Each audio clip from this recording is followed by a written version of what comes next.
Folks, I got involved with the campaign, and originally I got involved with being a councilman because I was looking around at what was going on in our country, and I was very concerned.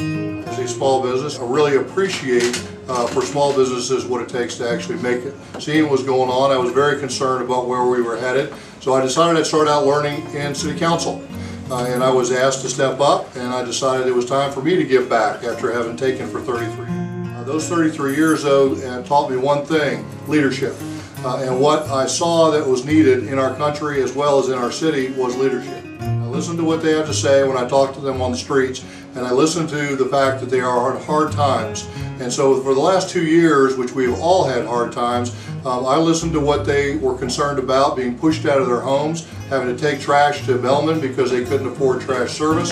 And so I took that to heart. I swore an oath to represent those folks that had voted for me, and I supported them for their vote because they had given me that opportunity to represent them, and that was a serious responsibility that I take. We cannot continue to go forward as we have with just spend and tax mentality, and that's what I saw behind closed doors in council. I decided it was time for me to step up. What I saw on council over the last 2 years concerned me deeply, and I decided I could not sit back for another 2 years. Not only did we need the leadership, but we needed the leadership for jobs and job creation.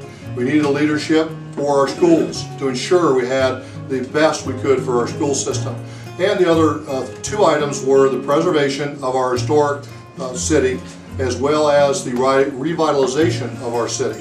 The last being what I saw that went on with the court system purchase that I personally felt was a major mistake. And I may have been very vocal over these last year, actually the fast track 6 months, about that decision that we were making. We must be able to attract and retain jobs and have job creation here in the city. We need to help them be able to win more jobs. We need to help them bring more high-wage jobs to the city if we're going to bolster and bring in more business into the city. In order to attract and retain businesses like that, our school system has to have the best tools possible. One of the main issues that I saw as we've gone through our budgeting process is we have school needs, and the school needs are being pushed off so we could buy things that we may or may not need. If we are going to have the best school system possible to attract and retain families, the investment we make in this education system is the investment for our future.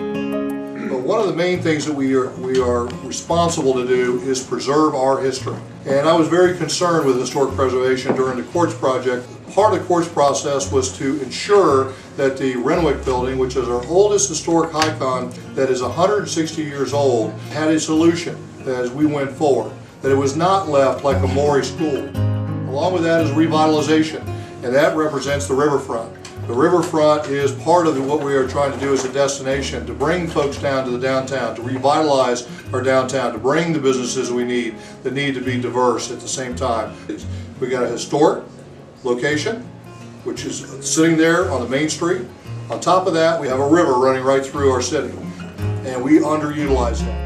We have a sleeping giant. We have a golden opportunity to go out here and to be able to make this thing the best it's ever been. I pledge to you going forward that we will have an open, honest, and discoverable government with the city, which has not been happening for the last 2 years that I've been on council.